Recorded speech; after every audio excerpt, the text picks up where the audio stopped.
When you think of Dubai, you probably picture the world's tallest building, palm-shaped islands rising from the sea, and a ski slope inside a mall in the middle of the desert.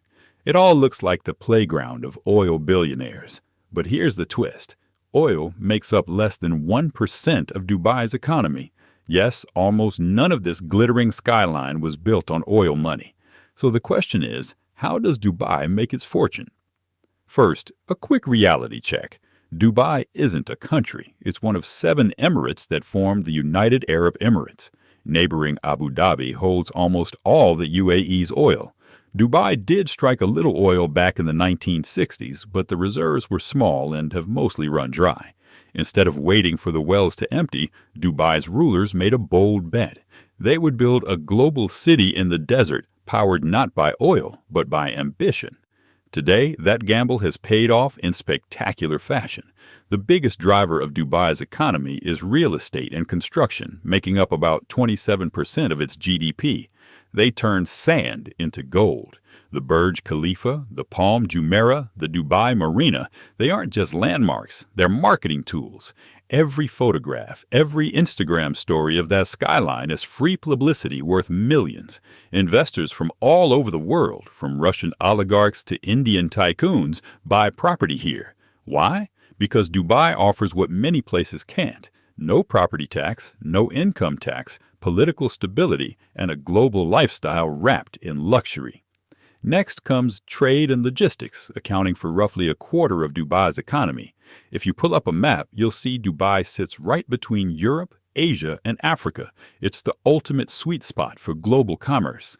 The Jebel Ali port is one of the biggest in the world, and Dubai International Airport is constantly among the busiest for international travel. The city doesn't manufacture much. What it does best is move things: containers, cargo, and people.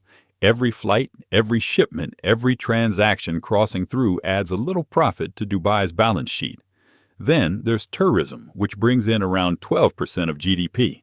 Over 16 million visitors fly in every year, drawn by luxury hotels, enormous malls, and experiences you won't find anywhere else, from skydiving over Palm Island to dining underwater.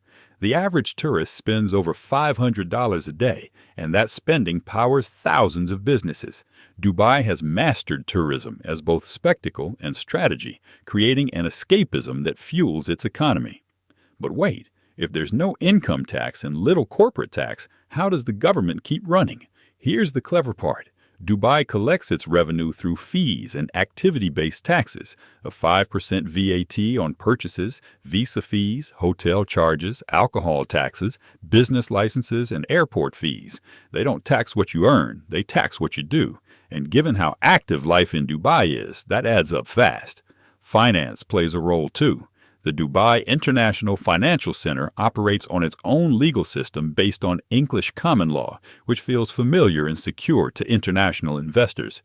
Banks, hedge funds, and global corporations set up shop there, contributing over 10% of GDP. It's yet another example of Dubai reinventing global rules to attract global money. But perhaps the real genius lies in the city's master plan. In the 1990s, Dubai's leaders knew oil wouldn't last forever, so they built a new foundation: economic diversification. They invested in airports, ports, free trade zones, world-class infrastructure, and a global reputation for safety and luxury. In less than a generation, they turned a desert outpost into a crossroads of opportunity, a brand recognized around the world. So, how does Dubai make money? By being the middleman of the modern world. It doesn't drill for oil, it doesn't manufacture goods, it connects. Planes, ships, money, people, everything passes through Dubai, and every time it does, Dubai gets its share. That's how a city born in the desert became one of the most futuristic places on Earth, not by chance, but by design.